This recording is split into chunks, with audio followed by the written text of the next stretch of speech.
After the death of Moses the servant of the Lord said to Joshua son of Nun, Moses' aide, Moses my servant is dead. Now then, you and all these people, get ready to cross the Jordan River into the land I am about to give to them, to the Israelites. I will give you every place where you set your foot, as I promised Moses.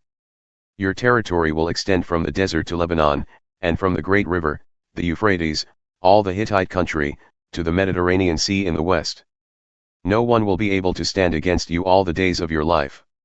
As I was with Moses, so I will be with you, I will never leave you nor forsake you. Be strong and courageous, because you will lead these people to inherit the land I swore to their ancestors to give them. Be strong and very courageous. Be careful to obey all the law my servant Moses gave you, do not turn from it to the right or to the left, that you may be successful wherever you go. Keep this book of the law always on your lips, meditate on it day and night, so that you may be careful to do everything written in it. Then you will be prosperous and successful. Have I not commanded you? Be strong and courageous. Do not be afraid, do not be discouraged, for the Lord your God will be with you wherever you go. So Joshua ordered the officers of the people, go through the camp and tell the people, get your provisions ready. 3 days from now you will cross the Jordan here to go in and take possession of the land the Lord your God is giving you for your own. But to the Reubenites, the Gadites, and the half-tribe of Manasseh, Joshua said, remember the command that Moses the servant of the Lord gave you after he said, the Lord your God will give you rest by giving you this land.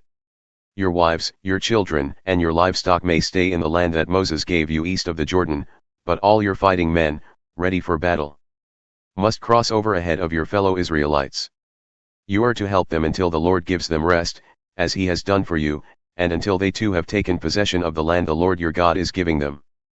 After that, you may go back and occupy your own land, which Moses the servant of the Lord gave you east of the Jordan toward the sunrise.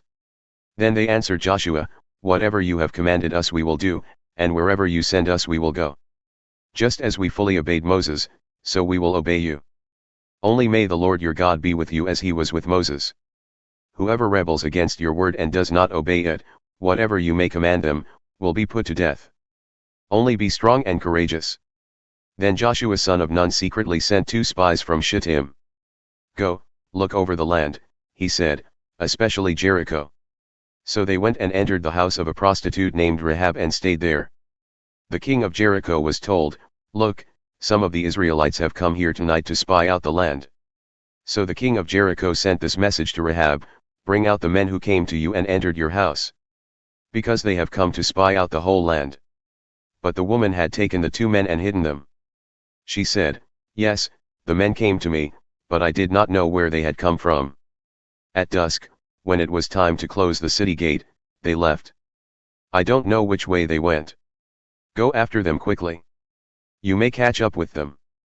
But she had taken them up to the roof and hidden them under the stalks of flax she had laid out on the roof. So the men set out in pursuit of the spies on the road that leads to the fords of the Jordan, and as soon as the pursuers had gone out, the gate was shut.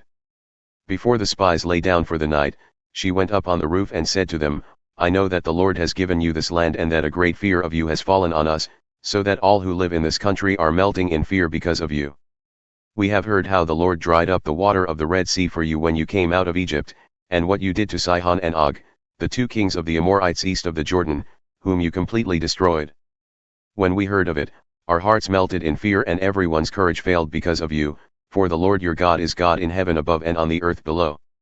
Now then, please swear to me by the Lord that you will show kindness to my family, because I have shown kindness to you. Give me a sure sign that you will spare the lives of my father and mother, my brothers and sisters, and all who belong to them, and that you will save us from death. Our lives for your lives.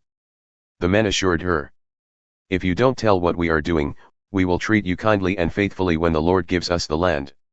So she let them down by a rope through the window, for the house she lived in was part of the city wall. She said to them, go to the hill so the pursuers will not find you. Hide yourselves there 3 days until they return, and then go on your way. Now the men had said to her, this oath you made us swear will not be binding on us unless, when we enter the land, you have tied this scarlet cord in the window through which you let us down. And unless you have brought your father and mother, your brothers, and all your family into your house. If any of them go outside your house into the street, their blood will be on their own heads, we will not be responsible. As for those who are in the house with you, their blood will be on our head if a hand is laid on them. But if you tell what we are doing, we will be released from the oath you made us swear." "Agreed," she replied. "Let it be as you say." So she sent them away, and they departed. And she tied the scarlet cord in the window. When they left, they went into the hills and stayed there 3 days, until the pursuers had searched all along the road and returned without finding them. Then the 2 men started back. They went down out of the hills, forded the river and came to Joshua son of Nun and told him everything that had happened to them. They said to Joshua, "The Lord has surely given the whole land into our hands, all the people are melting in fear because of us." Early in the morning Joshua and all the Israelites set out from Shittim and went to the Jordan, where they camped before crossing over.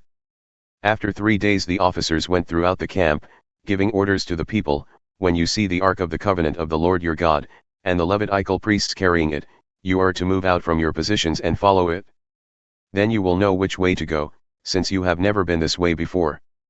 But keep a distance of about 2,000 cubits between you and the ark, do not go near it." Joshua told the people, "Consecrate yourselves, for tomorrow the Lord will do amazing things among you." Joshua said to the priests, "Take up the ark of the covenant and pass on ahead of the people." So they took it up and went ahead of them. And the Lord said to Joshua, "Today I will begin to exalt you in the eyes of all Israel, so they may know that I am with you as I was with Moses. Tell the priests who carry the ark of the covenant, when you reach the edge of the Jordan's waters, go and stand in the river." Joshua said to the Israelites, "Come here and listen to the words of the Lord your God. This is how you will know that the living God is among you and that he will certainly drive out before you the Canaanites, Hittites, Hivites, Perizzites, Girgashites, Amorites, and Jebusites. See, the ark of the covenant of the Lord of all the earth will go into the Jordan ahead of you. Now then, choose 12 men from the tribes of Israel, 1 from each tribe. And as soon as the priests who carry the ark of the Lord of all the earth, set foot in the Jordan, its waters flowing downstream will be cut off and stand up in a heap." So when the people broke camp to cross the Jordan, the priests carrying the ark of the covenant went ahead of them. Now the Jordan is at flood stage all during harvest. Yet as soon as the priests who carried the ark reached the Jordan and their feet touched the water's edge, the water from upstream stopped flowing. It piled up in a heap a great distance away, at a town called Adam in the vicinity of Zarethan, while the water flowing down to the Sea of the Arabah, that is, the Dead Sea, was completely cut off. So the people crossed over opposite Jericho. The priests who carried the ark of the covenant of the Lord stopped in the middle of the Jordan and stood on dry ground, while all Israel passed by until the whole nation had completed the crossing on dry ground.